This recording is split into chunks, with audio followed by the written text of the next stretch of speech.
कुछ काम नहीं, मुझ में रहने वाला हूँ मैं, मेरा विश्राम नहीं। मैं शुद्ध पूत अविरुद्ध एक पर परिणति से अप्रभावी, अनुभूति से प्राप्त तत्व में ज्ञानानंद स्वभावी हूँ। मैं ज्ञानानंद स्वभावी हूँ, मैं ज्ञानानंद स्वभावी हूँ।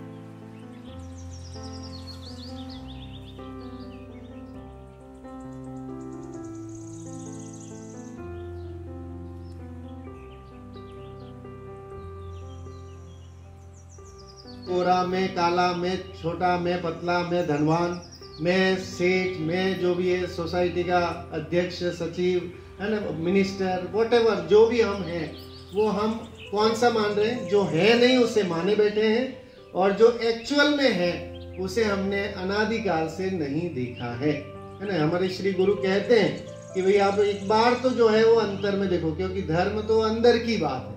एक वो एडवर्टाइज आता है ना कि वो उसके लिए बनियान के लिए आता है कि ये तो अंदर की बात है।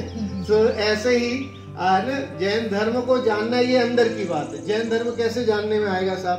तो कह रहे साहब कहीं बाहर शिविर लगा लें, बहुत विधान कर लें, बहुत पाठ कर लें तो जैन धर्म समझ में आ जाएगा, बहुत दान दे दे तो आ जाएगा समझ में, या और कोई जितने भी जतन होते हैं वो करने से आएगा। तो कह रहे इससे कुछ नहीं आने वाला है। जैन धर्म को समझना है तो गिरनार की टेकरी पर बैठ करके नेमिनाथ को समझ में आ गया। भगवान नेमिनाथ ने वहां बैठ करके जो है अपनी आत्मा की धुनी लगाई और मोक्ष को प्राप्त कर गए। ऐसे ही 20 तीर्थंकर समय शिखर से निर्वाण को प्राप्त हो गए। तो क्या किया वहां बैठ करके? तो कह रहे वहां बैठ करके एकमात्र कार्य ये किया कि रत्नत्रय रूप धर्म को अंगीकार किया और हु एम आई इस प्रश्न का उत्तर उन्होंने ढूंढ लिया और वह उन्हें मिल गया। पहले एक शायद मुझे पता नहीं पिछली बार मैंने वो कथा सुनाई थी या नहीं, कुछ लोग नए भी हैं तो फिर से सुना देता हूँ। अगर जैन धर्म में पहली बात तो धर्म में कोई रिपीटेशन नहीं होता।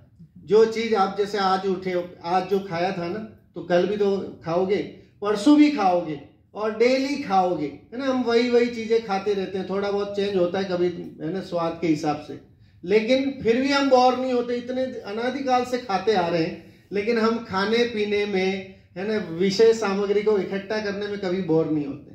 ऑफिस जाने में कभी बोरिंग लगता है? जीत भाई है, ऑफिस जाने में बोरिंग लगता है? बड़े मन से एकदम सूट बूट पहन करके और, है ना, गाड़ी वाड़ी भी अच्छे से साफ करके और कितने शान से जो है वो ऑफिस जाते हैं। तो ऐसे ही धर्म करने के लिए कभी लगता है कि साहब धर्म करना है, प्रतिक्रमण का टाइम है, it is the fix time, 8 o'clock चालू हो जाएगा, मीरा आंटी किसी का इंतजार नहीं करने वाली है? लेकिन ऐसा हमारे अंतर में आए वाकई कि भाई धर्म के, क्योंकि ये मेरे लिए, देखो दुनिया के सारे ऑफिस किसके लिए जा रहे हो? भाई एक डॉक्टर है, अगर हम देखें वैसे तो डॉक्टर कितने साल पढ़ाई करता है और पढ़ाई करके फिर कितने साल प्रैक्टिस करता है और प्रैक्टिस करके एक्सपर्ट बनता है और एक्सपर्ट बन के करता क्या है? तो कह रहे कि वो जो कमा रहा है वो भी कितना खाएगा, वो बाकी सब दूसरों के लिए ही कमाता है ना। पढ़ाई करता है तो भी दूसरों के लिए ही करता है और प्रैक्टिस करता है तो भी दूसरों के लिए ही करता है। थोड़ी बहुत एक हाथ किसी के भाग्य होगा तो उसकी दवाई लग जाएगी या जैसा भी हो। जितना भी कमाया उसने किसके लिए कमाया? कि भाई सब दूसरों के लिए कमा के जा रहे हैं, है ना। और धर्म में क्या है कि अगर आप 1 घंटा भी बैठेंगे तो किसके लिए कमा रहे हो? अपने लिए, है ना। अगर हम 1 घंटा भी टाइम देते हैं तो वो 1 घंटा किसके लिए? कि अपने तत्व के चिंतन के लिए। जैन धर्म विचारात्मक है, चिंतनात्मक है। आप जितना ज्यादा चिंतन करेंगे उतना आप आत्मा के निकट पहुंचेंगे। जितना आप पर, अभी तक कितनी गजब की एक गाथा आई कि स्वद्रव्य और परद्रव्य की चर्चा, कि भाई स्वद्रव्य किसे कहें और परद्रव्य किसे कहते हैं, है ना। हम बोलते हैं स्वधन और परधन। तो हमारा धन कौन सा है? तो हमारा धन तो अपनी आत्मा, अपनी शुद्धात्मा, मैं जो हूं अंदर में, है ना। इस देवल में कोई एक चेतना नाम की शक्ति है और वो चेतना शक्ति जो है वो ही मैं हूं। ये जो दिख रहा है सुंदर शरीर या लंबा चौड़ा शरीर, ये मैं नहीं हूं, इतना ज्ञान, उसका नाम जो है वो जैन धर्म है ना। उसने जैनिज्म जान लिया, उसको और ग्रंथ पढ़ने की जरूरत नहीं। अब देखिए व्यास जी हुए है ना, हिंदुओं में व्यास जी हुए जिन्होंने 18 पुराण लिखे और बड़े बड़े पोतने लिखे। तो किसी शिष्य ने पूछा कि महाराज जी इतने पोतने पढ़ने पे हमारे पास, we don't have the time, है ना, आजकल दुनिया के पास टाइम कहाँ है कि शास्त्री जी खोल करके पढ़े और देखे। तो उसने जाके पूछा कि महाराज जी आप तो ये बता दो कि इसका कोई शॉर्ट फॉर्मूला हो, आपने जो इतने 18 ग्रंथ लिखे हैं इसका कोई शॉर्ट फॉर्मूला हो तो वो बता दो, ताकि हमारा कल्याण हो जाए, है ना। हमारे पास इतना टाइम नहीं है कि हम इतने ग्रंथ पढ़ें और खोलें। तो उन्होंने एक श्लोक लिखा, अष्टादश पुराणेषु व्यासस्य वचनद्वयम् और परोपकाराय पुण्याय पापाय परपीडनम। व्यास जी कहते हैं कि मैंने ये जो 18 पुराण लिखे हैं उसमें 2 ही बातें हैं बस। क्या बात है कि पुण्य, परोपकार करोगे तो पुण्य मिलेगा, और क्या है, दूसरों को दुखी करोगे, है ना, दूसरों को परेशान करोगे, अंतर में राग द्वेष रूप कषाय रूप परिणाम रखोगे तो पाप कमाओगे। बस इतना सा ही है। सो ऐसे ही जैन धर्म भी इतना सा ही है, इतना ही समझना है हमें खाली, है ना। पूरे शास्त्रों का निचोड़ सिर्फ और सिर्फ इतना है कि शुद्ध आत्मा को जानना, अपनी आत्मा को जानना, हु एम आई, इस क्वेश्चन का आंसर ढूंढना। और जिसे ये जितनी जल्दी मिल जाता है उसका काम हो जाता है, जिसे नहीं मिलता है वो और चक्र चलता ही रहता है, चक्र चलता ही रहता है। कौन से? 3 तरह के परिणाम, एक तो द्रव्य कर्म, नौ कर्म और भाव कर्म, है ना। ये 3 की जो श्रृंखला है वो टूटती नहीं, और जब वो टूटती नहीं तो संसार परिभ्रमण चलता रहता है। अभी हम वर्तमान में महान पुण्योदय से मनुष्य भाव हमें मिला हुआ है, और साथ में इंद्रियों की उपलब्धता मिली हुई है, 5 इंद्रियां अच्छी हैं, दिमाग काम कर रहा है, आंख कान नाक गला सब बढ़िया है, व्यवस्थित है ना। और बाह्य में देखें तो सुविधाएं भी सब हैं, लेकिन एक चीज की कमी है। वो क्या है कि मैं कौन हूं, इस प्रश्न का उत्तर साहब अभी तक नहीं पता है ना। क्योंकि अभी भी हमने जो है वो शरीर और आत्मा के साथ संयोग संबंध से वो है, लेकिन उसे ही अपना मान रखा है। 6 ढाला एक बहुत सुंदर ग्रंथ है, उसमें दौलत राम जी का ग्रंथ है। दौलत राम जी आगरा के पास एक सासनी नाम का छोटा सा गांव है, कस्बा है, वहां रहते थे। और उन्होंने अध्यात्म का अगर कोई अच्छा ग्रंथ, छोटा ग्रंथ, अगर उसे हम छोटा समयसार भी कह सकते हैं, वो कहते भी हैं लोग कि अगर समयसार पढ़ने का समय नहीं है तो आप वो छोटी सी 6 ढाला पढ़ लीजिए। उसमें 4 गति के दुख से लेकर के क्या ऐसी चीज है जो नहीं बताई गई, और वो भी पद्य में। वहां उन्होंने हमारी जो भूल है उसको 2 लाइनों में लिखा। क्या लिखा? तन उपजत अपनी उपज जान, तन नशत आपको नाश मान, है ना। रागादि प्रगट ये दुख देन, तिन ही को सेवत गिनत चैन। इतनी सी बात इसमें पूरा जैन धर्म है। तन उपजत अपनी उपज जान, शरीर के उत्पन्न होने पर यह जीव मिथ्यात्व के कारण भ्रमवश ये मानता है कि मैं पैदा हुआ। और तन नशत आपको नाशमान, और शरीर के नाश होने पर ये मानता है हाय राम मैं मर गया, है ना। इतना ही है कि सिर्फ इतना, शरीर के उत्पन्न होने पे मेरा उत्पन्न होना माना, शरीर के नाश होने पे स्वाहा, और कुछ है ही नहीं आगे। किसने देखा स्वर्ग और किसने देखा नरक, जो है वो यही है, यही भोग करके चले जाएं, है ना। कई लोगों की ये मान्यता होती। तो कह रहे तन उपजत अपनी उपज जान, तन नशत आपको नाशमान, रागादि प्रगट ये दुख देन। रागादि में सब ले लिया, पूरे जितने राग द्वेष मोह कषाय रूप 25 कषाय, है ना, क्रोध मान माया लोभ अनंतानुबंधी प्रत्याख्यान अप्रत्याख्यानावरण संजुलन, और 9 कषाय भी, तो टोटल 25 कषाय हो गए। तो रागादि मतलब एक शब्द के अंदर आप उस दौलत राम जी की विद्वत्ता देखिए कि एक शब्द में सारी 25 कषायों को घेर लिया। रागादि प्रगट ये दुख देन, कि ये रागादिक जो है राग द्वेष रूप परिणाम प्रगट ये दुख देन। आपको कहीं जाने की जरूरत नहीं हो, आप अपने बच्चे से प्रेम करते हो, राग करते हो, तो उसको कोई चाटा मारेगा तो डेफिनेटली आप दुखी होंगे, है ना। या उसको स्वयं ही लग जाए, गिर जाए, पड़ जाए, तो आपको कितना अंदर में दुख होता है। क्यों? क्योंकि उसके प्रति राग है। और कोई अगर ऐसा व्यक्ति जिसे आप पसंद नहीं करते हैं, है ना, फ्लाइट में जा रहे हैं और बगल में कोई ऐसा व्यक्ति भेजा है जिससे बदबू आ रही हो और जो आपको पसंद ही नहीं आ रहा हो, मोटा ताजा या वैसा कोई व्यक्ति हो, तो आप क्या करेंगे? तो साहब अंदर ही अंदर वो होंगे कि कब ये सफर कट जाए, इससे पीछा छूट जाए। तो द्वेष भावना भी वहां रहती है। तो राग द्वेष तो एक सामान्य बात बताई, लेकिन साथ में 2500 कषाय जो है वो दुख देन है, प्रगट दुख देन है, वो है ना। इन्हीं को सेवत गिनत चैन। और हम क्या करते हैं कि राग द्वेष रूप की श्रृंखला ही हमारे कंटिन्यू चलती है ना। ईर्ष्या भाव, अंदर में जलन, आपस में जो ये परिणाम है, क्रोध मान माया रूप परिणाम है, वो ही चलते हैं ज्यादातर। अगर हम सुबह से उठने से लेकर रात को सोने तक अगर हम अपना ब्यौरा निकालें, स्टेटमेंट निकालें, है ना, बाकी सब तो स्टेटमेंट हम कितने माहिर हैं कि भाई मंथली हमारा स्टेटमेंट कितना हुआ, क्या हुआ, हम सब देखते हैं। कभी हम अपने भावों का स्टेटमेंट निकाल के देखते हैं कि पूरे एक दिन के भाव हमारे कैसे कैसे रहे, क्या शांत रहे, क्या जो है वो परिवार में समझ लीजिए कि कभी सबके प्रति हमने सम्मान की भावना, प्रेम की भावना रखी, क्या साधर्मियों के प्रति हमारे अंतर में प्रेम की भावना रही, क्या किसी, अब देखिए वहां लिखा गुणेषु प्रमोदम, है ना, माध्यस्थ भाव। आप देखिए इतनी सी बात है कि गुणवानों के प्रति प्रमोद हो, है ना। और अगर कोई ऐसे व्यक्ति मिल जाए जिनसे आपके उनके प्रति मध्यस्थता भाव रखें, जिन्हें आप पसंद नहीं करते, उनके प्रति मध्यस्थता की भावना रखें। गजब की बातें हमारे जैन धर्म में भरी पड़ी हैं, लेकिन उन्हें सुनना, इसलिए कहा ना कि तत्प्रति प्रीति चित्तेन। सबसे पहला काम हमें अपने जैन धर्म के प्रति प्रीति बढ़ानी, प्रेम बढ़ाएं कि हम ये जिन वाणी जो सुन रहे हैं, ये तीर्थंकर भगवान महावीर की वाणी सुन रहे हैं, उनके द्वारा बताया हुआ है। चाहे कोई संप्रदाय हो, लेकिन धर्म एक ही है कि कषाय का अभाव करेगा तो ही जीव जो है सुखी होगा। अब चाहे आप कोई सा भी ग्रंथ पढ़ लें, आप चाहे किसी भी पंथ के मानने वाले हों, लेकिन अगर आप कषाय करें और आप सुखी हो जाएं, ऐसा कोई पंथ बता ही नहीं सकता। तो सामान्य ये यूनिवर्सल है कि अगर हम कषाय नहीं करेंगे तो सुखी होंगे। इसमें समझ लीजिए किसी संप्रदाय पंथ का कोई लेना देना नहीं। सिर्फ हमें करना है क्या है कि हमारे कषाय रूप परिणाम मंद कषाय रहेगा तो डेफिनेटली जो है स्वयं ही पुण्य का संचय होता है ना। इसीलिए आप देखिए ज्यादातर हमारा समय किस में निकलता है? अशुभोपयोग में। 3 तरह के उपयोग है ना, हमारे जो परिणाम है वो 3 तरह के, एक है अशुभोपयोग, एक शुभोपयोग और एक शुद्धोपयोग।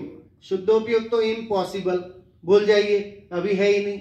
अब बचे हमारे पास खाते में 2 कि एक है शुभ और एक अशुभ। अब हम सोच लें मोटा मोटा है कि दिन में कितना अशुभ उपयोग होता है और कितना है ना शुभोपयोग होता है। तो शुभोपयोग के साधन क्या है? तो साहब स्वाध्याय करना, है ना, पूजन आदि करना, भाव अगर आपके लगते हैं तो जिन मंदिर जाना, दर्शन करना, मैं कौन हूं इसका चिंतन करना, ये भी शुभोपयोग है। दया करना, दान देना, जीवों के प्रति दया की भावना अंतर में रखना, अनर्थ दंड नहीं करना, जितनी आवश्यकता है उतना रखना। जैन धर्म अपरिग्रहवाद को बताता है। भगवान महावीर स्वामी अपरिग्रहवाद के श्रेष्ठा हैं, लेकिन हम जो है परिग्रह जोड़ने में विश्वास करते हैं। तो कह रहे अपरिग्रह की भावना रखना, ये सब जो है वो शुभ कर्म के शुभोपयोग के परिणाम है। और ज्यादा विषयों के प्रति आसक्ति होना और जोड़ने की भावना रखना और ईर्ष्या द्वेष जलन रखना, कषाय रूप परिणाम रखना, ये सब अशुभोपयोग है ना। घर बार के और कार्य जिनमें हिंसा होती है, उन हिंसा के परिणाम या हिंसा के कार्य भी जो हैं वो भी अशुभ उपयोग की खाते में जाते हैं।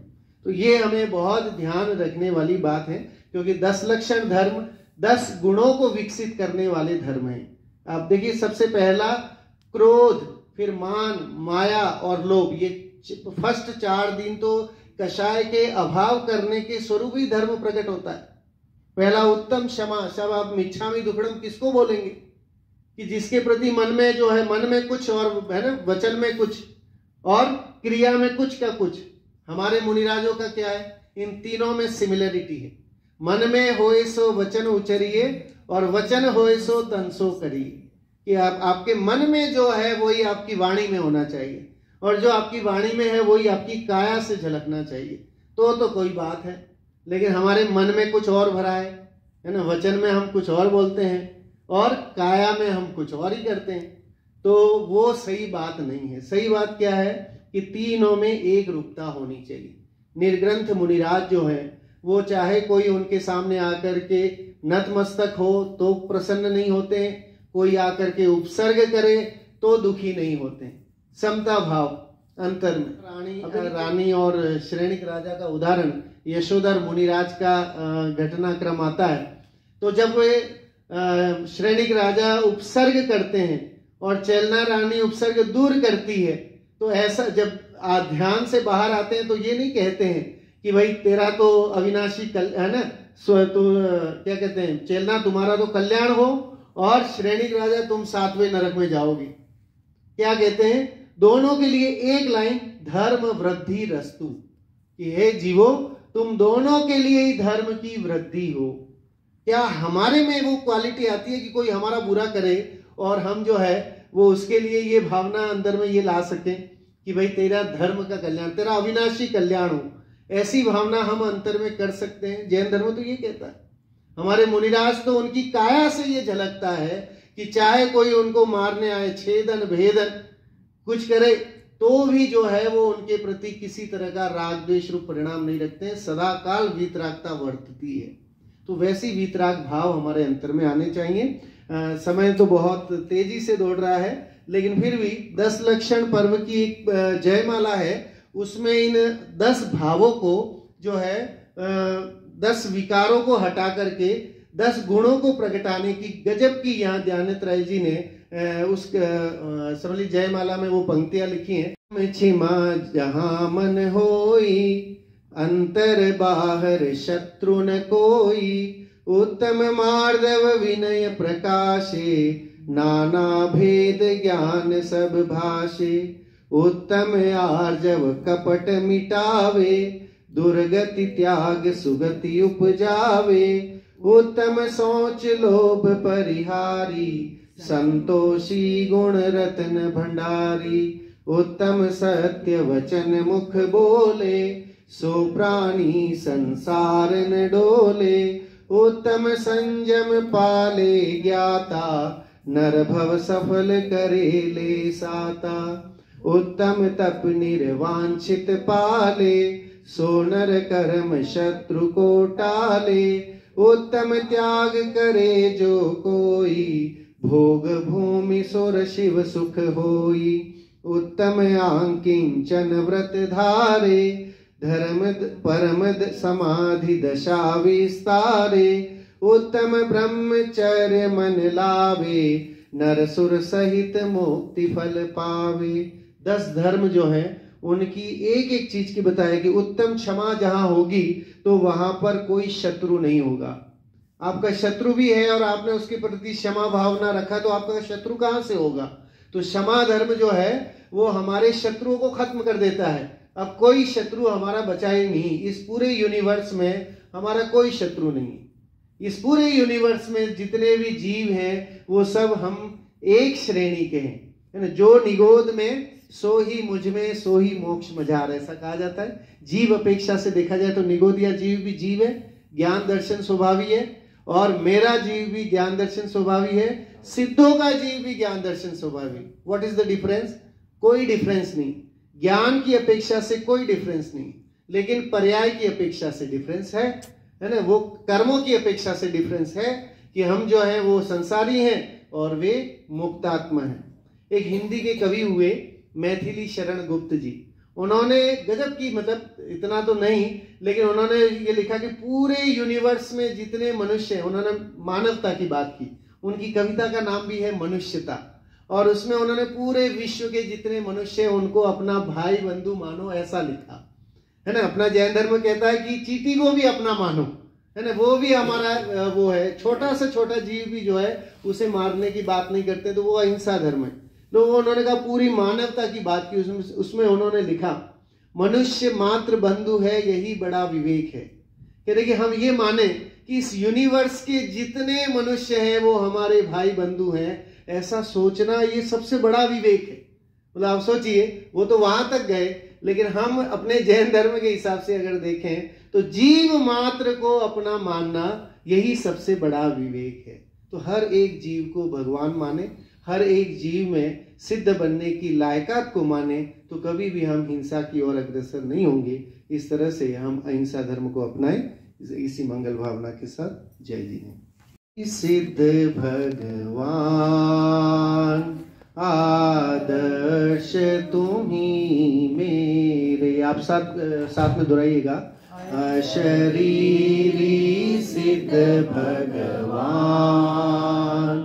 आदर्श तुम्ही मेरे, अविरुद्ध शुद्ध चिद घन उत्कर्ष तुम्ही मेरे, अविरुद्ध शुद्ध चिद घन उत्कर्ष तुम्ही मेरे, सम्यक्त्व सुदर्शन ज्ञान अगुरु लघु अवगाहन, सम्यक्त्व सुदर्शन ज्ञान अगुरु लघु अवगाहन, सूक्ष्मत्व वीर्य गुण खान निर्बाधित सुख वेदन, सूक्ष्मत्व वीर्य गुण खान निर्बाधित सुख वेदन, हे गुण अनंत के धाम वंदन अगणित मेरे, अशरीरी सिद्ध भगवान आदर्श तुम्ही मेरे, रागादि रहित निर्मल जन्मादि रहित अविकल, रागादि रहित निर्मल जन्मादि रहित अविकल, कुल गोत्र रहित निष्कुल मायादि रहित निश्चल, अशरीरी सिद्ध भगवान आदर्श तुम्ही मेरे, रागादि रहित उपयोग ज्ञायक प्रतिभासी हो, रागादि रहित उपयोग ज्ञायक प्रतिभासी हो, शाश्रित शाश्वत सुख भो शुद्धात्म विलासी हो, हे स्वयं सिद्ध भगवान तुम साध्य बनो मेरे, अशरीरी सिद्ध भगवान आदर्श तुम्ही मेरे, भविजन तुम सम निज रो ध्याकर तुम सम होते, ओ भविजन तुम सम निज रो ध्याकर तुम सम होते, चैतन्य पिंड शिव भू होकर सब दुख खोते, चैतन्य राज सुख खान दुख दूर करो मेरे, अशरीरी सिद्ध भगवान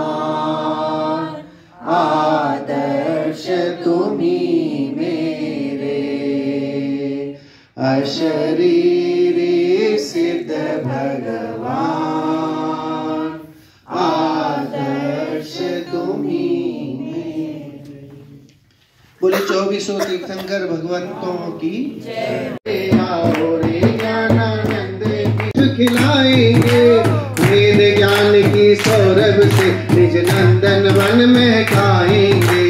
अपने से जपे अपना पन होगा, अपने से जपे अपना पन होगा। निज आत्मा तब भगवान होगा, भगवान होगा। श्री वृषभोना स्वस्ति, स्वस्ति श्री अजित, श्री संभव स्वस्ति, स्वस्ति श्री अभिनंदन, श्री सुमति स्वस्ति, स्वस्ति श्री पद्म प्रभ, श्री सुभाष स्वस्ति, स्वस्ति श्री चंद्र प्रभ, श्री धर्म स्वस्ति, स्वस्ति श्री शांति, श्री कुंभ स्वस्ति, स्वस्ति श्री हरनाथ, श्री मल्ली स्वस्ति, स्वस्ति श्री मुनीश्वर, श्री नमी स्वस्ति, स्वस्ति श्री नेमिनाथ, श्री पार्श स्वस्ति। आत्मा के उपवन में रत्नत्रय पुष्प खिलाएंगे, आत्मा के उपवन में रत्नत्रय पुष्प खिलाएंगे। वेद ज्ञान की सौरभ से निज नंदन वन में गाएंगे।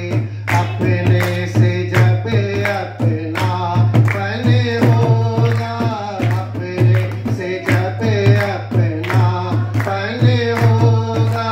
निज आत्मा तब भगवान होगा, शुद्धात्मा का श्रद्धान होगा। निज आत्मा तब भगवान हो। तो पूज्य इसलिए है क्योंकि तीनों में वीतरागता झलकती है।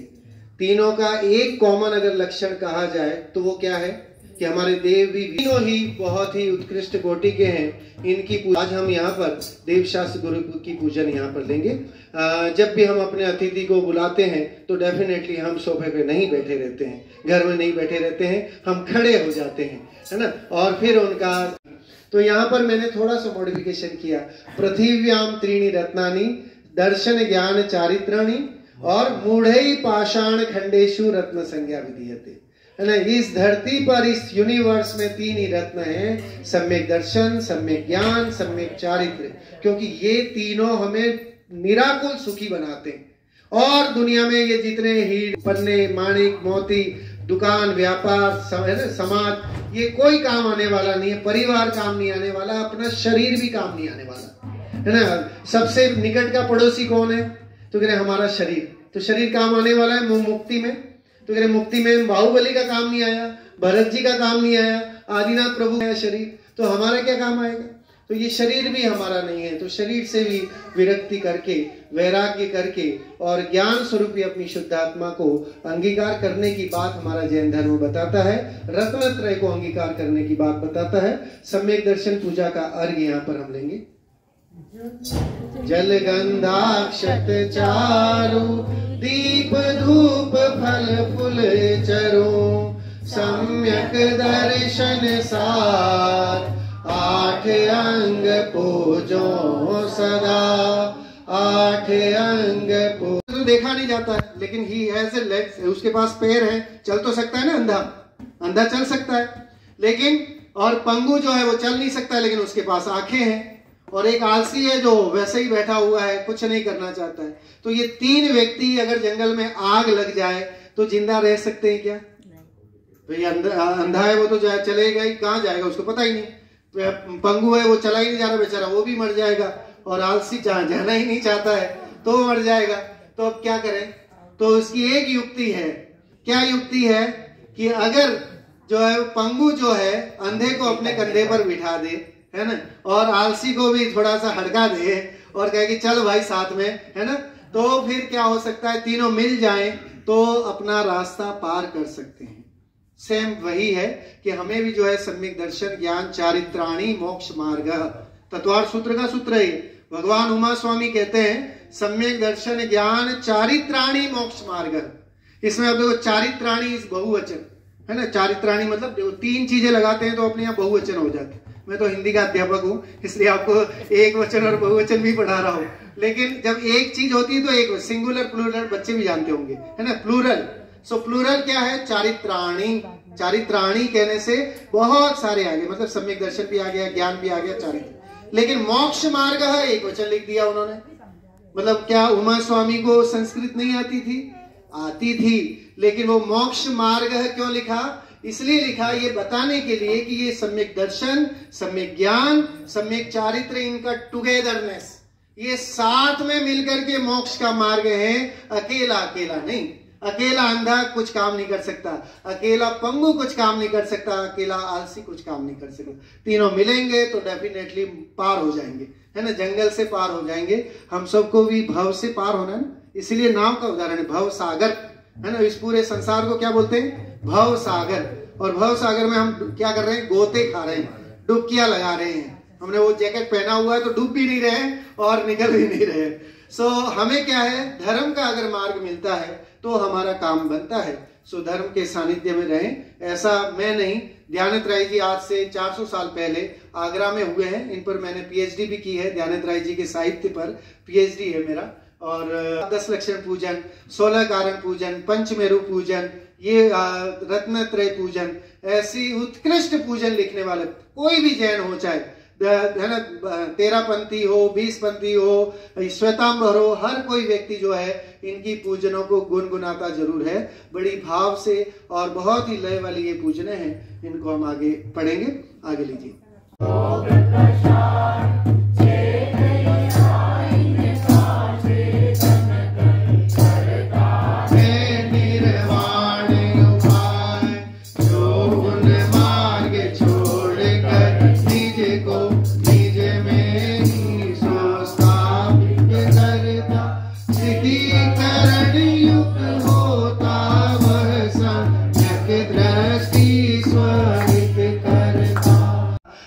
Whatever you thinking है ना, that will happen। आप जो सोचेंगे वैसा होगा। जैसी मति वैसी गति। अपना जैन धर्म क्या बोलता है?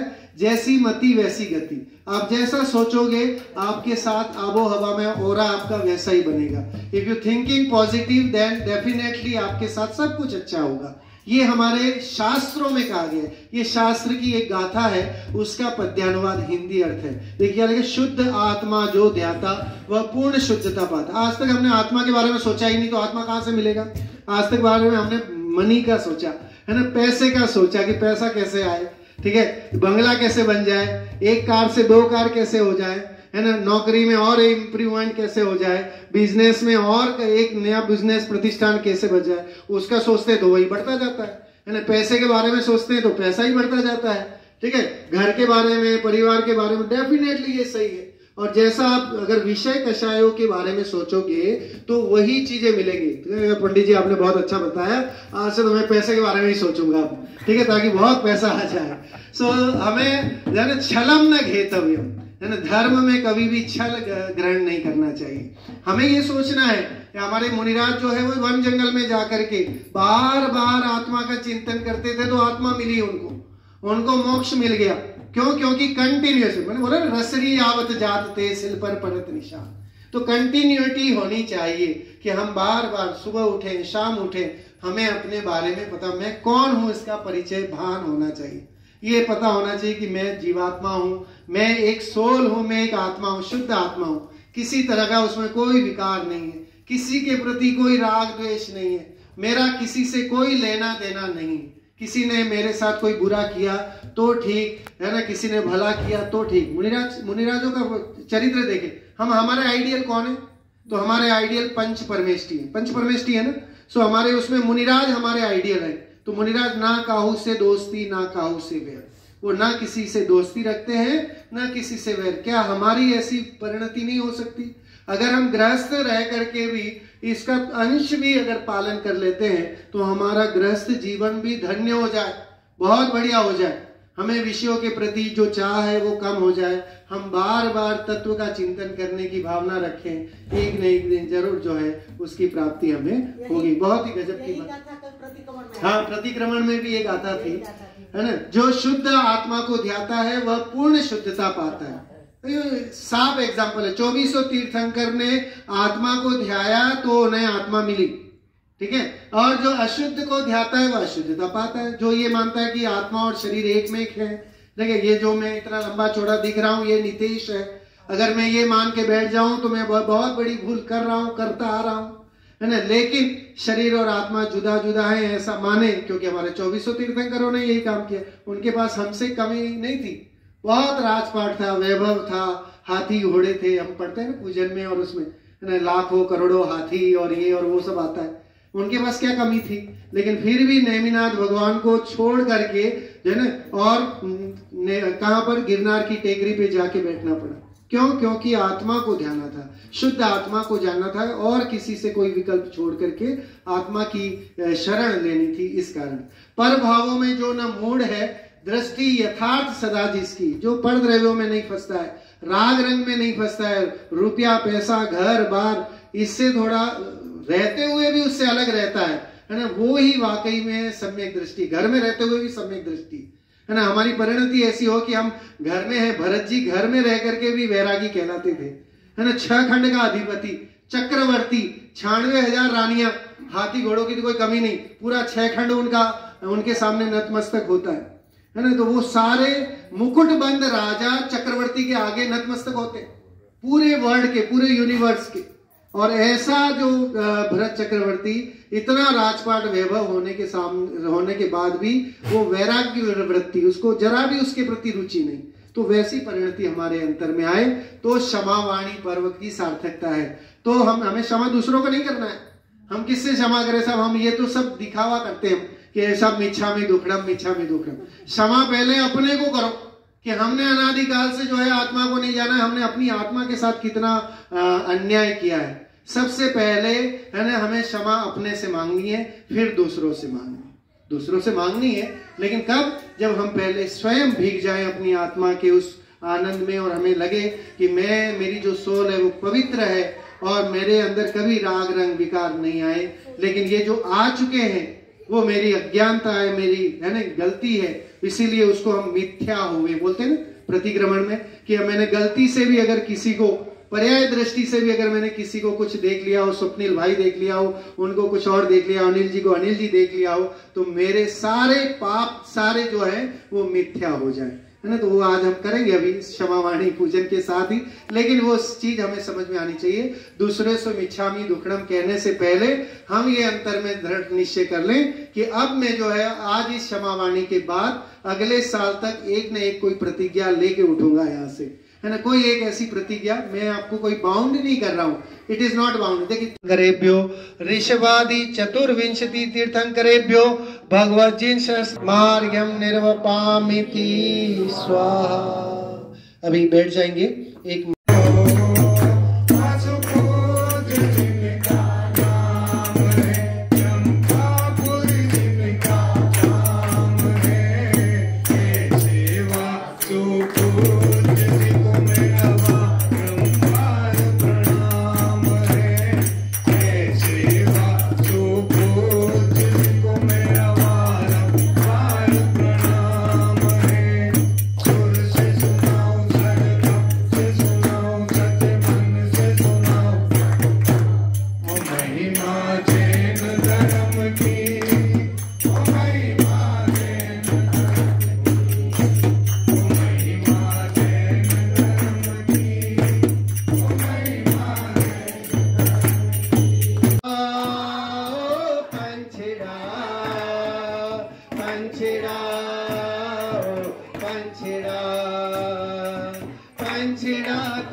पंछिड़ा तोड़ के जाना समित शिखर रे आए।